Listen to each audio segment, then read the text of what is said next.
اعوذ باللہ من الشیطان الرجیم بسم اللہ الرحمن الرحیم فلما آتاہما صالحا جعلہ شرکاء فیما آتاہما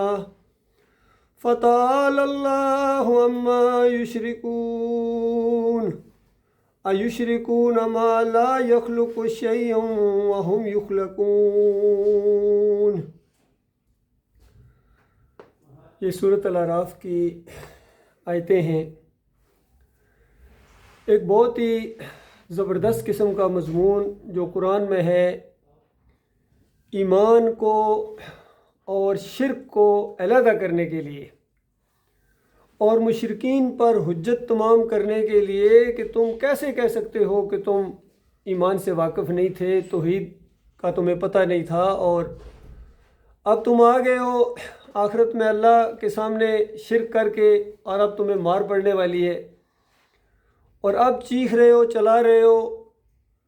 دنیا کا معاملہ ذرا یاد کرو، جب تم دنیا میں تھے اور تمہارے سامنے یہ دعوت اٹھی تھی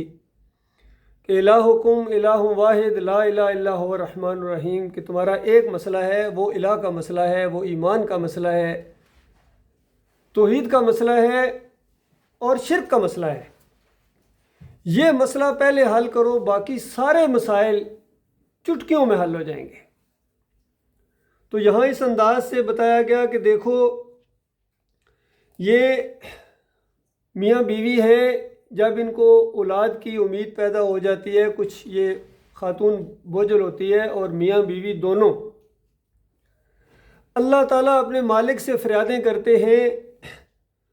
کہ اے ہمارے رب، اگر تو نے ہمیں صحیح سلامت جیتا جاگتا بچہ عطا فرمایا تو ہم تیرے شکر گزار بنیں گے۔ اور مالک فرماتا فلما عطاہما صالحا، اور جب ان کو عطا کر دیا جاتا ہے، بالکل صحیح سلامت جیتا جاگتا بچہ دیا جاتا ہے، جعل لہ شرکاء فیما آتاہما، تو جو کچھ ان کو اللہ نے عطا کیا ہے اس میں پھر شریک ٹھہرانا شروع کر دیتے ہیں اللہ کے ساتھ اوروں کو۔ فرمایا فتعالی اللہ عما یشرکون، اللہ ان کے شرک سے بہت اونچا ہے، بلند و بالا ہے، جو یہ نقص پیدا کرتے ہیں، گویا شرک کر کے اپنے مالک کو گالی دیتے ہیں۔ شرک اللہ کے لیے گالی ہے۔ تو بتائیں، جن کو شکر گزار ہونا چاہیے تھا، وعدہ بھی کیا ہے کہ مالک تو نے اگر جیتا جاگتا صحیح سلامت بچہ دیا تو ہم تیرے شکر گزار بنیں گے، سارے شریکوں کو اس وقت بھول گئے تھے۔ بالکل اسی طرح کا نقشہ دوسری جگہ کھینچا گیا ہے کہ جب یہ سفر کرتے ہیں، سمندری سفر، اور ان کی کشتی یا جہاز بالکل صحیح سلامت جا رہا ہوتا ہے، ہوا بھی ان کے موافق چل رہی ہوتی ہے، اور یہ سمجھ رہے ہوتے ہیں کہ سفر بڑا خوشگوار ہے اور بس منزل کے اوپر پہنچ جائیں گے خیریت کے ساتھ آج، اور اچانک ایک طوفان کی لہر آتی ہے اور ان کی کشتی بھنور میں پھنس جاتی ہے۔ اور اس وقت دعوا اللہ مخلصین لہ الدین، اپنے دین کو بالکل خالص کر کے، یعنی اس سے پہلے جو دوسروں کو پکار رہے ہوتے ہیں وہ سارے ان کو بھول جاتے ہیں موت کی ایک جھلک گویا دیکھ کے، اور خالص اللہ کو پکارتے ہیں، اور وہاں بھی اسی طرح کا وعدہ کرتے ہیں کہ یا اللہ ہمارے مالک، اگر تو نے ہمیں اس مصیبت سے بچا لیا، یہ جو اب سر پر آ گئی ہے، تو ہم تیرے شکر گزار بنیں گے۔ تو پھر اللہ فرماتا ہے جب ان کو کنارے پر پہنچایا جاتا ہے تو اس کے بعد پھر یہ شرک کرنا شروع ہو جاتے ہیں۔ بالکل ایک ہی صورتحال ہے، دونوں انداز سے دیکھیے۔ ایک مشرکین کی خالص صفت بیان کی گئی ہے، اور یہ ان مشرکوں کی بات ہو رہی ہے جو کٹے مشرک ہیں، مکہ کے مشرکین ہیں، جن کو اللہ تعالیٰ نے کافر اور مشرک اور جہنمی قرار دیا ہے۔ یہ ان کے عقائد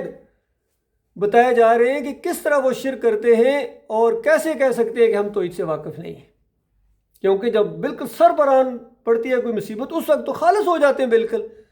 تو یہی دین اسلام ہے، اس کیفیت کو ہمیشہ قائم رکھو، پھر تم مسلمان ہو، مومن ہو۔ تو بتایا گیا کہ یہ ان لوگوں کا معاملہ ہے، اور اگر آج آپ اپنی قوم کے اوپر نگاہ ڈالیں، یہ جو مسلمان اپنے آپ کو سمجھتے ہیں، یہ تو پیدا ہونے کے بعد کیا، یہ بچے کے پیدا ہونے سے پہلے منسوب کر دیتے ہیں کہ فلاں جگہ ہم نے منت مانی ہوئی ہے، اب تو بیٹا ہوگا، اور پھر نام بھی پہلے سے تجویز کر لیتے ہیں کہ یہ پیرا دتا ہوگا، یہ کرامت حسین ہے، یہ طفیل محمد ہے، یہ فلاں بابا کی عطا ہے،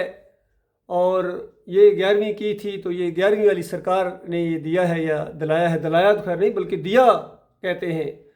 اور میلاد بھی کی تھی تو یہ محمد صلی اللہ علیہ وسلم کی عطا تو ضروری ہے۔ تو اس انداز سے آپ موازنہ ذرا کریں کہ آج کے ان شرک کرنے والوں کا حال ان مشرکین سے بہت ہی زیادہ ہے۔ اب جو دوسری بات یہاں میں آج آپ کے سامنے لانا چاہتا ہوں وہ یہ کہ اللہ تعالیٰ کس طرح اپنے بندوں کو آزماتا ہے، اس نے ایمان اور کفر کے درمیان کس طرح ایک لائن رکھی ہوئی ہے، اور آزمائش تو ہونی ہے۔ یہاں پہلی آیات جو اس کے ساتھ بالکل جڑی ہوئی ہیں، اس سے پہلے 2 آیات اگر آپ پڑھیں تو آپ کو یہ سامنے آئے گا، مالک فرماتا ہے هو الذی خلقکم من نفس واحدہ، کہ وہ اللہ جس نے تمہیں ایک جان سے پیدا کیا ہے۔ اب یہ اشارہ ہے آدم علیہ السلام کی طرف، ایک جان سے یہ ساری انسانیت پیدا ہوئی ہے۔ وَجَعَلَ مِنْهَا زَوْجَهَا، اور اسی میں سے اس کی بیوی کو پیدا کیا، یہ حوا علیہ السلام کی بات ہو رہی ہے۔ لِيَسْكُنَ إِلَيْهَا، تاکہ اس کی طرف وہ سکون حاصل کرے، آپس میں میاں بیوی کا ایک رشتہ قائم ہوا ہے، سب سے پہلا رشتہ میاں بیوی کا بہت ہی پیارا رشتہ ہے۔ فرمایا فَلَمَّا تَغَشَّاهَا، جب اس عورت کو ڈانپ لیا گیا حملت حملا خفیفہ، تو اس میں ہلکا سا حمل رہ گیا، فمرت بھی، اور اس کے ساتھ وہ چلتی پھرتی رہی۔ یہ چونکہ بات وہاں ہو رہی تھی، اس جوڑے کی بات ہوئی ہے، اور آگے جا کے مشرکین مکہ کو بات بتائی گئی ہے کہ دیکھو تمہارا یہ حال ہے، حالانکہ آدم علیہ السلام کو کس نے پیدا کیا تھا، اس کی بیوی کو کس نے پیدا کیا تھا، ان کو اولاد کس نے دی تھی۔ اس انداز سے سمجھایا گیا ہے اور اس میں آزمائش رکھی گئی ہے۔ اب اس دونوں آیات کو گٹھا ملا کے کچھ مفسرین نے ایسا نتیجہ نکالا جو پورے قرآن کا پھر انکار لازم آتا ہے۔ یہ کل میں نے بیان یہاں بحرین میں اندازہ لگائیے، ریڈیو کے اوپر ان کی مفتی صاحب یہ بیان کر رہے ہیں اس واقعے کو، جس کو عبد الوہاب نجدی صاحب نے کتاب التوحید کے اندر بیان کیا ہے۔ کہتے ہیں کہ آدم علیہ السلام کی اولاد نہیں بچتی تھی، جو بچہ پیدا ہوتا تھا مردہ پیدا ہوتا تھا۔ ایک دفعہ ہوا، دوسری دفعہ ہوا، اور پھر ابلیس آیا، پہلی دفعہ بھی اور دوسری دفعہ بھی، آ کے کہنے لگا کہ میں وہی ہوں جس نے تم دونوں کو جنت سے نکلوایا تھا، میں وہ ہوں، اور یہ بچہ جو تمہارا پہلا بھی مردہ پیدا ہوا ہے اور اس دفعہ بھی مردہ پیدا ہوا ہے، اب بھی مردہ پیدا ہوگا تیسری مرتبہ بھی، اور میری اگر تم ایک بات مان لو تو پھر اس مصیبت سے تم بچ جاؤ گے۔ اور میرا مطالبہ یہ ہے کہ اس بچے کا نام تم عبد الحارث رکھنا، اور اس جھوٹی روایت کے مطابق حارث شیطان کا ایک نام ہے، عبد الحارث یعنی شیطان کا بندہ۔ تو پہلی مرتبہ حوا اور آدم علیہ السلام نے بات نہیں مانی، دوسری مرتبہ نہیں مانی، تیسری مرتبہ نہیں مانی، یہ مسلسل بچہ مردہ پیدا ہوتا رہا، اور پھر چوتھی مرتبہ جب آیا تو ابلیس نے کہا کہ اس کے بعد تو وہ سینگوں والا پیدا ہوگا اور بچہ گویا ماں کے پیٹ کو پھاڑتا ہوا اس دنیا میں آئے گا۔ تو پھر عبد الوہاب نجدی صاحب کہتے ہیں کہ آدم علیہ السلام اور حوا علیہ السلام کو بچے کی محبت کی وجہ سے اس کا یہ مطالبہ ماننا پڑا، اور عہد کر لیا کہ بچہ اگر صحیح سلامت پیدا ہو گیا تو ہم اس کا نام عبد الحارث رکھیں گے، یعنی شیطان کا بندہ۔ غور کیجئے، یہ ایک نبی کا کریکٹر بیان ہو رہا ہے، وہ نبی جو جنت کو دیکھ کے آئے ہیں، جو پہلے اس ابلیس کا وار کھا کے آئے ہیں اور اللہ سے توبہ کر کے معافی مانگ کے آئے ہیں، اور اتنے زیادہ چوکنے وہ ہو گئے اور ان کے اوپر کیسا شدید الزام لگایا جا رہا ہے۔ اور اس کے بعد عبد الوہاب نجدی صاحب اپنے اس جھوٹ کو کور کرنے کے لیے کہتے ہیں اصل میں شرک تو کیا، کیونکہ اللہ کے علاوہ کسی اور کا بندہ نام رکھنا شرک ہے، یعنی عبد العزیٰ یا عبد المناف یا اس طرح کی کوئی چیزیں، یا کوئی اور کسی طرف منسوب کر دینا عبد الحارث، یہ شرک تو ہے، کیونکہ بہترین نام عبداللہ ہے، عبد الرحمن ہے، اس طرح کے نام ہیں، اللہ کا بندہ، الرحمن کا بندہ۔ تو کسی اور کا بندہ کہو گے تو یہ شرک تو ہو جائے گا، لیکن مسئلہ یہ ہے کہ یہ شرک فی العبادت نہیں تھا، شرک فی الاطاعت تھا، یعنی اطاعت کے اندر شریک ٹھہرایا۔ پوچھو حضرت صاحب اطاعت کرنے کے بعد کیا کیا؟ عبد الحارث نام رکھ دیا تو شرک تو ہو گیا۔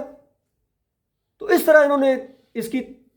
تعویل کرنے کی کوشش کی، اور شرک کی کوئی تعویل نہیں ہوتی ہے، یاد رکھیے۔ تو پہلا الزام جو لگایا گیا پہلے نبی اور ابو البشر کے اوپر یہ لگایا ہے عبد الوہاب نجدی صاحب نے۔ کتاب التوحید کے اندر اندازہ لگائیے کتنی سادہ بات تھی، اور اس کو کیسے شیطان نے دھوکہ دیا، اور کس طرح ایک عالم دین، ایسا عالم دین جو بہت بڑا مجاہد بھی گزرا ہے دنیا والوں کی نظر سے، اور بہت زیادہ اس نے بتوں کو اور مزاروں کو گرایا ہے، اور اگر ایمان خالص ہوتا تو سارے کے سارے گراتا۔ بہرحال ایک پھر بھی اس نے چھوڑ دیا، جس کا مطلب ہے کہ اس کے عقیدے کے اندر خرابی تھی، توحید کے اندر بھی شیطان نے شرک رکھ دیا۔ اب اور سنیے فضائل اعمال کا قصہ، اسی طرح کا الزام جو زکریا کاندلوی صاحب نے، یہ تبلیغی جماعت والے جن کا رائے ونڈ میں مرکز ہے، اور وہاں انڈیا میں بھی بہت بڑا مرکز ہے، بنگلہ دیش میں بھی بہت بڑا مرکز ہے، اور یہاں بحرین میں بھی مسجد نور کے نام سے اندازہ لگے، نورانی دل ایسے سیاہ ہیں ان کے، مشرکانہ ہیں۔ واقعہ سنیے جو فضائل اعمال کے اندر لکھا ہوا ہے، اور بے شمار واقعات ہیں شرک کے، کفر کے، اللہ کی کتاب کا انکار، حدیثوں کا انکار، جھوٹے قصے۔ لیکن اس میں ایک جھوٹا قصہ یہ بھی ہے کہ کہتے ہیں کہ آدم علیہ السلام کی توبہ قبول نہیں ہو رہی تھی، اور آخر میں آ کے روتے روتے جب تھک گئے تو اس کے بعد آخر میں کہا کہ اے اللہ تجھے محمد صلی اللہ علیہ وآلہ وسلم کا واسطہ، میری یہ لغزش قبول فرما، توبہ قبول فرما۔ تو اللہ تعالیٰ کو پوچھنا پڑا کہ اے آدم، یہ جو تو کہہ رہا ہے محمد صلی اللہ علیہ وسلم کا واسطہ، تجھے کیسے پتہ چلا؟ اس طرح واسطہ اگر دیا جائے تو پھر میں گویا مجبور ہو جاتا ہوں، یا میں لازمی اس دعا کو قبول کرتا ہوں۔ تو آدم علیہ السلام نے کہا کہ جب آپ نے مجھے پیدا کیا تھا تو عرش کے اوپر یہ ایک نام میں نے دیکھا تھا، تو اسی وقت مجھے کچھ شک پڑ گیا تھا یا اندازہ ہو گیا تھا، تو آج میں نے اس کا یہ تجربہ کیا ہے۔ تو اللہ تعالیٰ کا بالکل صحیح تو نقطے پر پہنچا ہے، اور بالکل ایسا ہی ہے، اگر میں اس نام کو یعنی محمد صلی اللہ علیہ وسلم کو پیدا نہ کرتا تو میں تجھے بھی پیدا نہ کرتا، اور دوسری جھوٹی روایت میں ہے کہ میں کائنات کو پیدا نہ کرتا۔ تو اس طرح آدم نبی علیہ السلام کے اوپر یہ الزام لگانے والے دوسرے شخص جو ہیں یہ زکریا کاندلوی ہیں، تو اتنا جھوٹا قصہ انہوں نے بیان کیا، حالانکہ ان کی توبہ کا ذکر، آدم علیہ السلام اور حوا علیہ السلام کی توبہ کا ذکر قرآن میں موجود ہے۔ اللہ تعالیٰ نے ان کو توبہ کے کلمات سکھائے، فَتَلَقَّىٰ آدَمُ مِن رَبِّهِ كَلِمَاتٍ فَتَابَ عَلَيْهِ، فَتُوبَ وَتَابَ عَلَيْهِ، اس طرح کے الفاظ ہیں کہ اللہ تعالیٰ نے آدم کو کلمات سکھائے، یعنی وحی کے ذریعے بتایا کہ آپ اس طرح توبہ کرو، اور وہ توبہ کی، ربنا ظلمنا انفسنا فإن لم تغفر لنا وترحمنا لنکونن من الخاسرین، دونوں نے، یا اللہ ہم نے اپنی جانوں کے اوپر ظلم کیا، کیونکہ جب انسان اللہ کی نافرمانی کرتا ہے تو یاد رکھیے وہ اپنی جان کے اوپر ظلم کرتا ہے، اپنے آپ کو گویا سزا کے لیے پیش کر رہا ہے۔ وہ اس طریقے سے اللہ کی نافرمانی ہو گئی، اور انہوں نے دونوں نے توبہ استغفار کی، اور مالک فرماتا ہے ہم نے توبہ ان کی قبول کی ہے، اور ہم تو ہیں التواب ہیں، ہم تو بہت بڑے توبہ قبول کرنے والے ہیں۔ تو یہ دیکھیے قرآن کے اندر، لیکن زکریا صاحب نہیں مانتے ہیں، تبلیغی جماعت والے نہیں مانتے ہیں۔ اس طرح انہوں نے شرک کا الزام گویا آدم علیہ السلام کے اوپر بھی اور نبی علیہ السلام کے اوپر بھی گویا یہ الزام ہے، کیونکہ کہتے ہیں نبی علیہ السلام نے یہ بتایا، گویا نبی علیہ السلام بھی اس میں شامل کر دیے گئے۔ تو اس طریقے سے انبیاء کے اوپر جو الزامات لگانے کا، اور جب انسان خود مشرک بن جاتا ہے تو وہ سمجھتا ہے کہ میں نہیں صرف بلکہ پہلے بھی ایسے ہی تھا۔ پھر ایک تیسرا جو الزام بہت بڑا انبیاء کے اوپر لگایا گیا اس کا بھی ذکر کر دوں، جس کو آج قوم بہت ہی زیادہ سروں پر اٹھائے ہوئے ہیں، یہ کشف المحجوب کتاب ہے۔ علی حجویری اس کے اوپر لکھتے ہیں، و شکر کا عنوان باندھتے ہیں، اور اپنے ان وحدت الوجود اور وحدت الشہود اور جتنے یہ تصوف کے عقیدے ہیں جو صوفیہ کے، چاہے ابن عربی ہوں اور بایزید بستامی ہوں، ابراہیم ادم ہوں، عبد القادر جیلانی ہوں، محی الدین چشتی ہوں، جتنے بھی ہیں، رابعہ بصری ہوں، یا یہ مجدد الفسانی ہوں، یا شاہ ولی اللہ کا پورا خاندان ہو، یہ وحدت الوجود کے عقیدے یہ ان کی رگوں کا خون ہے۔ کوئی صوفی ایسا نہیں گزرا ہے جو مشرک نہ ہو، اور یہ عقیدے اس کے نام ہیں۔ اور ان کا آپس میں تھوڑا بہت اختلاف ہو سکتا ہے، جن آپس میں ان کی بحثیں ہوتی رہی. اگر کوئی صوفی وحدت الوجود کا رد کر رہا ہے تو وہ وحدت الشہود کو ثابت کر رہا ہے یا حلول کو ثابت کر رہا ہے. تو اس طریقے سے ان کے آپس میں بحثیں ہوتی رہی. ان کی کتابیں پڑھ کر دیکھیں تو وہاں علی اجویری صاحب نے، جس کو لوگ داتا گج بخش کہتے ہیں، اندازہ لگائیے، پہلے ایمان تو اس کا ثابت کرو. کس قدر شدید الزام لگایا ہے اس نے داؤد علیہ السلام کے اوپر اور ان کے بیٹے سلیمان علیہ السلام کے اوپر. یقین کریں رشدی بھی شرمائے. کہتے ہیں کہ داؤد علیہ السلام اپنے محل کے اوپر کھڑے تھے اور ساتھ والے برابر والے ہمسائے جو اوریا ان کا ایک جرنیل تھا، اس کی بیوی کے اوپر وہ نظر پڑ گئی. اب کیا کریں، عاشق ہو گئے یا پتہ نہیں، وہ تو خیر ایسے الفاظ لکھتے ہیں کہ ہم تو منہ زبان سے بھی نکالتے ہوئے عجیب سا لگتا ہے. اب اس کو حاصل کرنے کے لیے اپنے ایک دوسرے جرنیل کو حکم دیا کہ اس اوریا کو کسی ایسے محاذ کے اوپر بھیجو کہ یہ زندہ بچ نہ پائے، کیونکہ بیوی کے اوپر نظر اندازہ لگائی. یہ ایک پیغمبر کا کردار، اور ایسے پیغمبر جن کی عبادت اور شکر گزاری اللہ تعالیٰ نے اس انداز سے بیان کی، اور نبی علیہ السلام نے اتنی تعریف کی کہ داؤد علیہ السلام ایسے ہیں جو ایک دن روزہ رکھتے تھے اور ایک دن افطار کرتے تھے، اور اس قدر تہجد گزار تھے اور اس قدر اللہ کی تعریف کرتے تھے کہ پہاڑ ان کے ساتھ گنگنانا شروع، اندازہ لگائیے، پرندے رک جاتے تھے، ایسی اللہ کی تعریفیں کرتے تھے. اور ایسے جنگجو تھے، ایسے کہ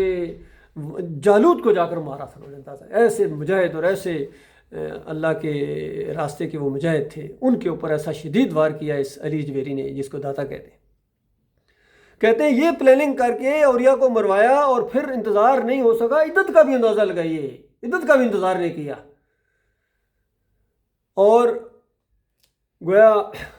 ان کو اپنے حرم میں لے آئے، اور پھر 6 مہینے کے بعد گویا سلیمان علیہ السلام پیدا ہوئے، مجھے ولد الزنا کہتے ہیں، اندازہ لگائیے. تو یہ اس کی کتاب کے اندر آج بھی لکھا ہوا ہے، اور سارے اس کو اپنے مودودی صاحب بھی اسی کتاب کی تعریف کرتے ہیں. ڈاکٹر اسرار صاحب بھی وحدت الوجود کا عقیدہ اس کو ایسا دفاع کرتے ہیں، کہتے ہیں سورۃ الحشر سے ثابت ہے، یہ اندازہ لگائیے. تو اس طریقے سے انہوں نے یہ عدم ڈایا ہے صوفیوں نے، اور اس طرح اللہ کی کتاب کا انکار کیا ہے. چوتھا اسی طرح کا واقعہ ہوا ہے جو دعوت القرآن جلد 2 کے اندر محمد حنیف نے لکھ دیا، اور بڑا سادہ وہاں واقعہ تھا. دیکھیے یہاں تو بالکل قریب 2 آیات ہیں، اور ان کو ملانے سے مفہوم بدلی ہو جاتا ہے، جو آدم علیہ السلام کا واقعہ میں نے آپ کو بتایا. اور وہاں تو بہت دور کی کوڑی وہ لائے ہیں، اور پورا خاندان جب شکر گزاری کے طور پر وہ اللہ کے سامنے جھکا ہے، اور نعمتوں اور برکتوں کی وجہ سے جو اس خاندان کے اوپر کی ہیں، تو کہتے ہیں یہ سجدہ اللہ کو نہیں بلکہ یہ یوسف علیہ السلام کے سامنے پورا خاندان سجدہ ریز ہو گیا. اور اندازہ لگائیے پھر لاتے ہیں کہاں سے، وہ جو شروع میں آیت بیان ہوئی ہے جس میں یوسف علیہ السلام نے خواب دیکھا اور اپنے والد صاحب کو بتایا کہ ابا جان میں نے خواب دیکھا ہے، سورج چاند ستارے یہ جھکے ہوئے ہیں. تو یعقوب علیہ السلام نے ایک نبی کی حیثیت سے جو اس کی تشریح بیان کی ہے 6 نمبر آیت کے اندر، اس کی طرف جاتے ہی نہیں. حالانکہ اگر اس کو سمجھ لیا جائے تو یہاں وَخَرُّوا لَهُ سُجَّدًا بالکل سمجھ میں آنے جانے والی چیز ہے. لیکن ان دونوں کو آپس میں ملا کے، حالانکہ یہاں سورہ راف کے اندر تو اکٹھی بیان ہوئی ہیں، ان کو بھی اگر آپ ملائیں گے تو آپ کا کفر ثابت ہو جائے گا. اگر اس طرح کا عقیدہ آپ بنائیں گے، ایک نبی کے اوپر الزام لگائیں گے، تو وہاں تو بہت دور سے لے کے آئے، کھینچ کے لے کے آئے ہیں. اور پھر کبھی کہتے ہیں کرنے سے تو ایسے ہی معلوم ہوتا ہے، کبھی کہتے ہیں مفہوم کے لحاظ سے تو ایسا ہی بنتا ہے. اس کا مطلب ہے یقین آپ کو بھی نہیں ہے، لیکن صرف قرآن کی بات چھوڑ کے جب اپنی اور اپنے بڑوں کی، ابن کثیر کی بات کو لوگے، اور دوسرے طاہر القادری کی بات کو لوگے، یا ڈاکٹر اسرار کی بات کو لوگے، تو پھر ظاہری بات ہے عقیدے کے اندر تو خرابی آئے گی. اس طرح انہوں نے 2 نبیوں کے اوپر الزام لگایا کہ یعقوب علیہ السلام جو جلیل القدر نبی ہیں، کہتے ہیں وہ یوسف علیہ السلام کے سامنے سجدہ ریز ہو گئے. حالانکہ سورہ مریم 58 نمبر آیت کے اندر سارے انبیاء کا اللہ تعالیٰ نے ذکر کیا ہے، اور سب انبیاء کی یہ سنت رہی ہے کہ جب ان کے سامنے کوئی اللہ کی نشانی آتی ہے تو وہ اللہ کے سامنے سجدہ ریز ہو جاتے ہیں. اس میں تو یعقوب علیہ السلام کا نام بھی ہے، اور بھی کچھ انبیاء کے نام ہیں، لیکن یعقوب علیہ السلام کا تو اسرائیل کہہ کے اللہ تعالیٰ نے نام لیا ہے کہ سارے انبیاء اور اسرائیل بھی اور ان کی اولاد میں سے بھی جو نبی یعنی یوسف علیہ السلام بھی، ان کی بھی یہ گویا سنت ہے. تو یہ اس انداز سے انہوں نے دھوکہ کھایا ہے، چوٹ کھائی ہے ان لوگوں نے، اور قرآن کی بات کو انہوں نے پیچھے کر کے اپنے بزرگوں اور بڑوں کی اور گویا شیطان کی بات کو انہوں نے مانا ہے، اور قرآن کا مذاق اڑایا ہے، اور انبیاء کا گویا مذاق اڑانا، ان کے اوپر الزامات لگانا، یہ بہت ہی شدید بات ہے میرے بھائیوں۔ حالانکہ سارے انبیاء نے ایک چھوٹی سی آیت کے اندر اللہ تعالیٰ نے سارے انبیاء کا ذکر کیا، وَلَقَدْ بَعَثْنَا فِي كُلِّ أُمَّةٍ رَسُولًا أَنِ اعْبُدُوا اللَّهَ وَاجْتَنِبُوا الطَّاغُوتَ۔ ہر نبی نے ہر دور کے اندر، ہر علاقے کے اندر یہی دعوت، أَنِ اعْبُدُوا اللَّهَ، اللہ کی بندگی کرو۔ اللہ کی بندگی ہے، رکوع بھی اسی کے ہیں، سجدے بھی اسی کے ہیں، پکاریں بھی اسی کے ہیں، توکل بھروسہ سارا اسی کے اوپر ہے، براہ راست پکارنا ہے، کوئی واسطہ وسیلہ نہیں ہے۔ اور اس راستے میں جو چیز حائل ہے وہ طاغوت ہے، اس کا کفر کرو، انکار کرو۔ اور کہیں فرمایا وَلَوْ أَشْرَكُوا لَحَبِطَ عَنْهُمْ مَا كَانُوا يَعْمَلُونَ، اگر یہ پچھلی سارے انبیاء کا ذکر کر کے فرمایا اگر یہ شرک کرتے ان کا کیا کرایا برباد کر دیا جاتا۔ سورہ زمر میں فرمایا لَئِنْ أَشْرَكْتَ، اے نبی آخری ہیں آپ، پہلے کو بھی ہم نے یہی بتایا تھا، اب آخری ہیں، لَئِنْ أَشْرَكْتَ، اگر تو نے بھی شرک کیا لَيَحْبَطَنَّ عَمَلُكَ، تمہارا عمل بھی ضائع ہو جائے گا، وَتَكُونَنَّ مِنَ الْمُشْرِكِينَ، اور ضرور بالضرور تم جو ہے وہ خسارہ پانے والوں میں شامل ہو جاؤ گے۔ تو اس طریقے سے اللہ نے اتنا زور دیا اللہ کے بندوں، تو یہ ایمان کی بات ہے۔ آج جو امت مسلمہ پوری دنیا میں ذلیل و خوار ہو رہی ہے، ان کی درگت بنی ہے، اسی شرک کی وجہ سے ہے۔ انہوں نے بالکل اگر قرآن کی کوئی آیت پیش کرتے بھی، چاہے کوئی مسلک پرست ہے، چاہے کوئی سیاسی لیڈر ہے یا عسکری لیڈر ہے، قرآن کی کوئی آیت پیش کرتے ہیں خالص اپنے دنیاوی مفادات کے لیے، اپنے سسٹم کو قائم رکھنے کے لیے، جس طرح عام طور پر الیکشن کے دنوں میں وہ بینر لگا دیا جاتا ہے نصر من اللہ و فتح قریب، اللہ کی مدد اور نصرت بالکل قریب آ گئی ہے۔ کفر و شرک کر رہے ہیں اور کہتے ہیں اللہ کی مدد بالکل قریب آ گئی ہے۔ تو یہ انداز ہے قوم کا۔ اللہ کے بندوں، یہ زندگی ایک مرتبہ ملی ہے، یہ بار بار نہیں ملنی، یاد رکھنا۔ اور یہ دنیا ٹیسٹنگ پیریڈ ہے، یہاں دنیاوی معاملات میں کتنی محنت کی جاتی ہے، کتنا اپنے جان مال اور وہ چیزیں لگائی جاتی ہیں، اور ہمیشہ کی زندگی جو آپ کی اپنی ہے، آپ نے، آپ کے اہل و عیال کا مسئلہ ہے۔ مالک فرماتا ہے قوا انفسکم واہلکم نارا وقودھا الناس والحجارہ، بچاؤ اپنے آپ کو اور اپنے اہل و عیال کو اس جہنم کی آگ سے جس کا ایندھن یعنی فیول انسان اور پتھر ہوں گے، اس کے اندر ہمیشہ ہمیشہ کے لیے خون اور پیپ کی وادیوں کے اندر رہنا پڑے گا اگر آج یہ ایمان کی بات نہ مانی۔ اور آج اگر ان اکابرین کے پیچھے چلتے رہے، ان بزرگوں کے جن کو کہتے ہیں ہمارے بزرگ تھے، ہمارے بڑے تھے، ہمارے بڑوں کو کچھ نہ کہنا، جب ان بڑوں کو ہمیشہ کی آگ کے اندر وہاں دیکھو گے اور وہاں چیخو گے، چلاؤ گے، ان پر لعنتیں بھیجو گے، لیکن واپسی نہیں ہے، یاد رکھنا آج موقع ہے۔ اور آج کے سننے والوں، تم وہاں ہو جہاں وہ آنے کے لیے چیخیں گے، ہم تو ابھی وہاں ہیں۔ اس لیے اپنے مالک اور خالق سے معافی مانگو۔ کیا جاتا ہے انسان اپنے مالک اور خالق کی بات کو آگے کرے اور باقیوں کی بات کو تابع کرے۔